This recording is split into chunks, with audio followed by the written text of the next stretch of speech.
to this new video. Today I've decided to do some more soft speaking, but this time I will also be incorporating some very, very close whispers. For me, the triggering aspect of a soft spoken voice is that switch between soft speaking and close whispers. That contrast is really what I enjoy about soft spoken videos. So I will be doing exactly that. I hope you enjoy. So let's begin. Let's begin. Let's begin.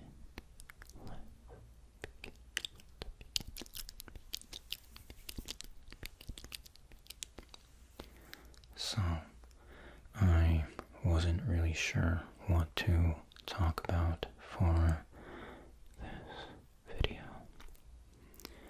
but I thought I would address a common question that I get, and that is, how do you know so many languages?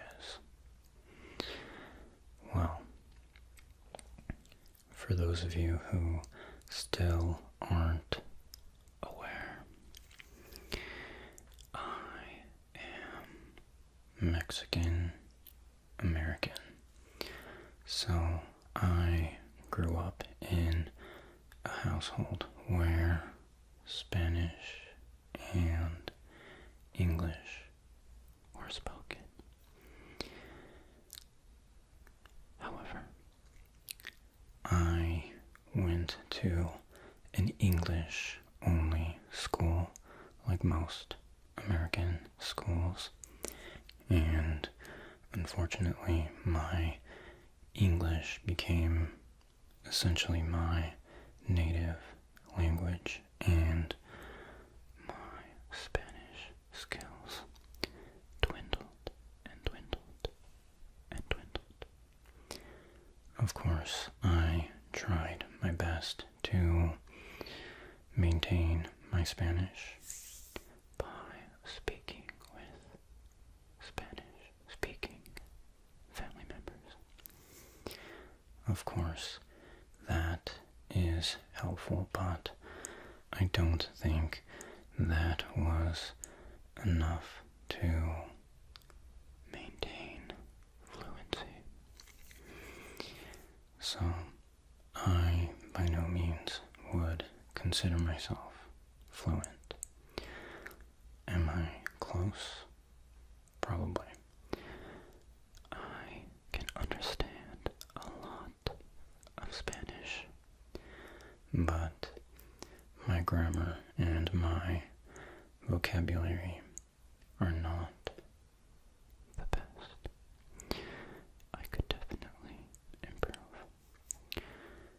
But that being said, it wasn't until high school that I started learning foreign languages, starting with French. In high school, we had the option of choosing between Spanish or French. Since I already spoke Spanish, I decided to go with French. I had never studied French prior to this. The most I had done was some Duolingo lessons and watch some videos in French online. That was pretty much the extent of my French exposure. So I went into this French class fairly blind, but I surprisingly did extremely well. For some reason, I caught on to it very, very quickly. Part of that, I think, was my Spanish knowledge. Both Spanish and French are Latin-based languages, so naturally there are some similarities. So I do think Spanish helped me, but I did notice that for some Spanish speakers, it made French more difficult, in that it made it harder for them to understand or reproduce the French accent and sound family, like the phonology and the phonetics and all of that linguistic goodness. But, like I said, I caught on to it very well. Aside from the Spanish knowledge, I think I just really, really enjoy patterns and rules. And what are languages if not systems of patterns and rules? Right? So, combine all of that, and I just fell in love with French. I had an amazing teacher. My teacher was a native speaker of French, and having a native speaker as a teacher is the best. It is the optimal situation. So I ended up studying French for all 4 years of high school. That was my absolute favorite class. And that experience really ignited a love for foreign languages. So when I went to college, I wanted to continue. At first, I thought I would continue with my French studies so that I could become fluent. But it was quite difficult to fit French in my schedule. The French classes would always conflict with my main classes for my major, so I decided to take Italian instead. I always thought Italian was a beautiful language, so that's what I did. And again, I just fell deeper and deeper and deeper in love with foreign languages. I had various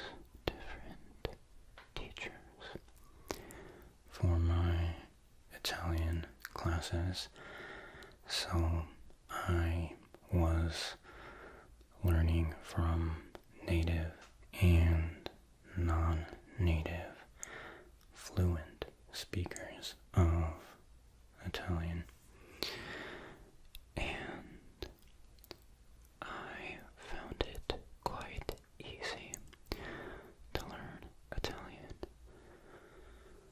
because I had the scaffolding, the support from Spanish and French.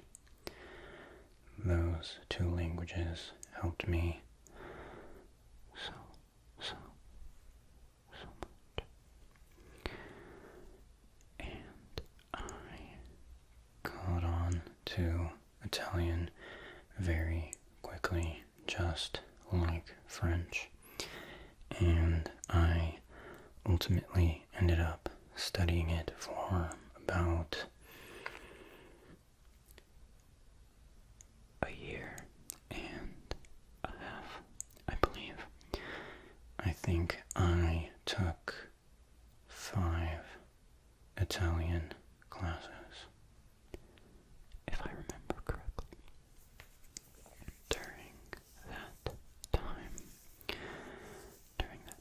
in college.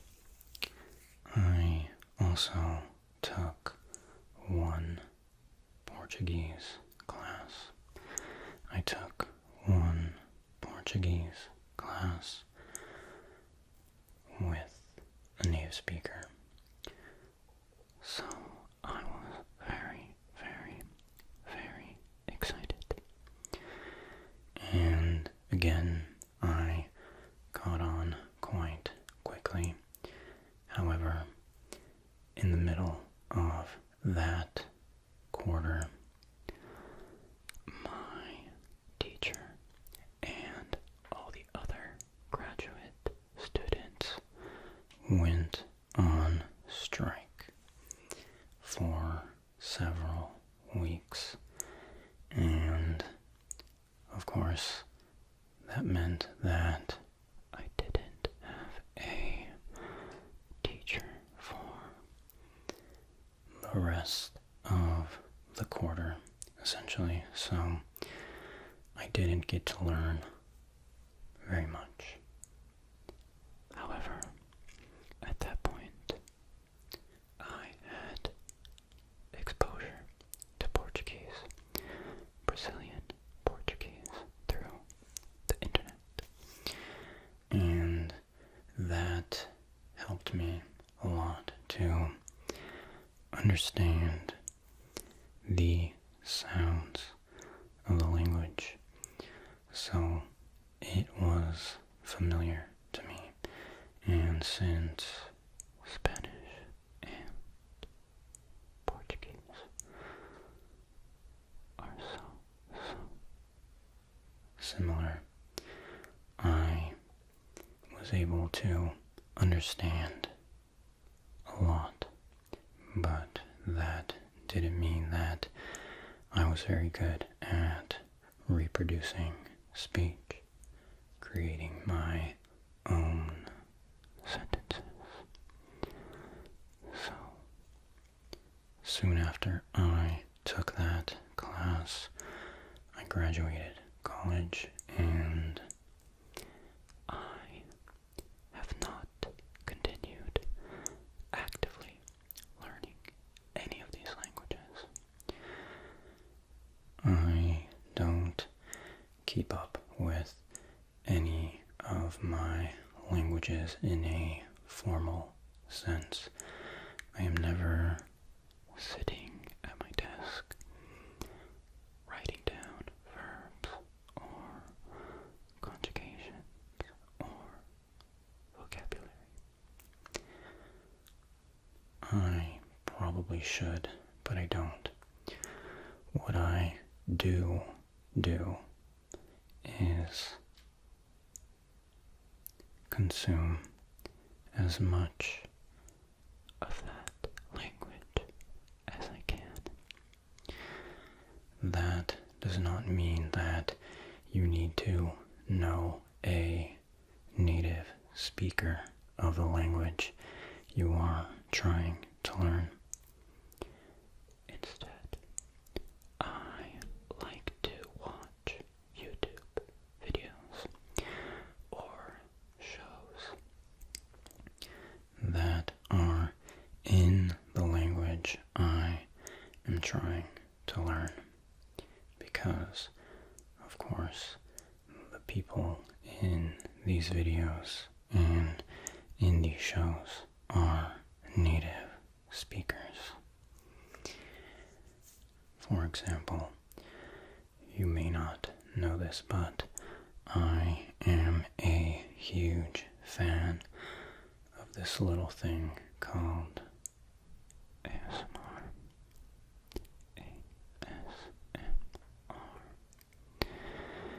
And there are ASMR creators in any language you can think of.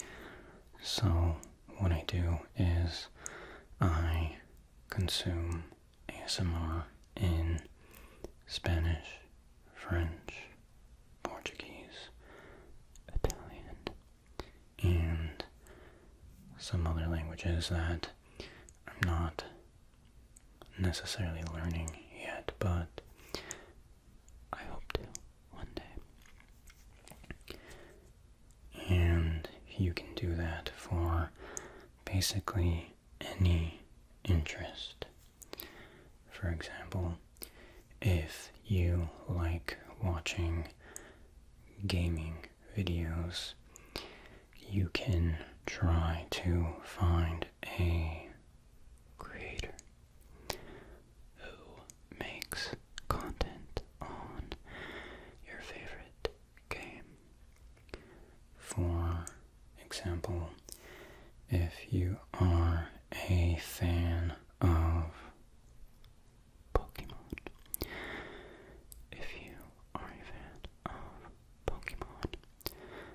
maybe you could watch a video about Pokemon in the language you are trying to learn.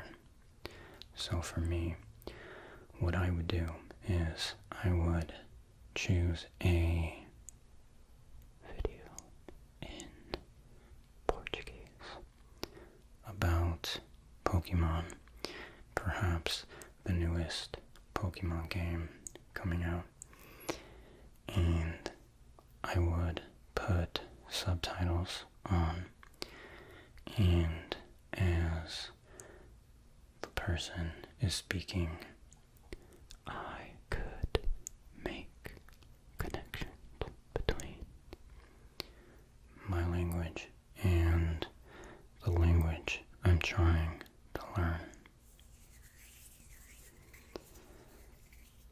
And as you expose yourself more and more to this type of content, you will begin recognizing patterns or popular words like common nouns or common verbs. That is super helpful to me. You may also pick up on some slang. You may also pick up on some slang words or sayings. That's why I enjoy watching YouTube videos over produced shows or movies. It's because you are getting a more authentic representation of that language. And that is exactly what you want.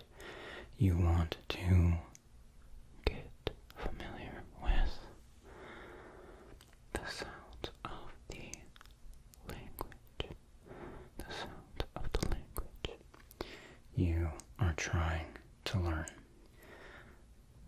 that is pretty much how I am going about improving my Portuguese. I like to watch ASMR videos in Portuguese, as I have stated, but I also watch some more vlog and lifestyle type of videos in Portuguese with English subtitles. I think that is really the most optimal way.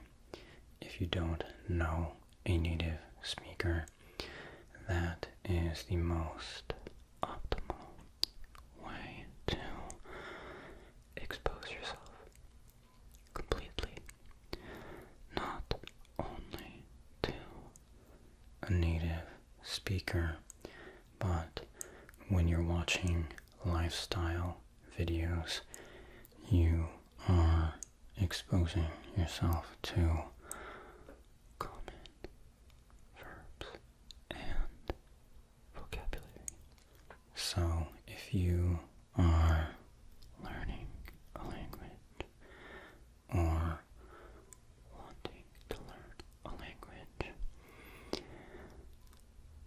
I think the most important thing is to consume as much of the language as you can, and the best way to do that is to make it enjoyable.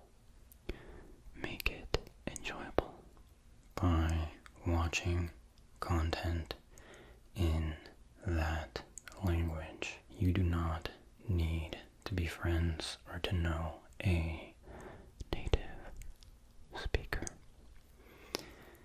All you need is to find content that you enjoy in the language you are trying to learn. So that is my advice to you. Consume, consume, consume as much as you can. Okay. That is all for this ramble. It truly was a ramble. So I hope I made sense to you. And I hope you have a better understanding of the way I approach learning and maintaining languages. Okay. Otherwise, I hope this was relaxing to you. I hope it relaxed you very, very much. And I hope you have a great, great day, or a great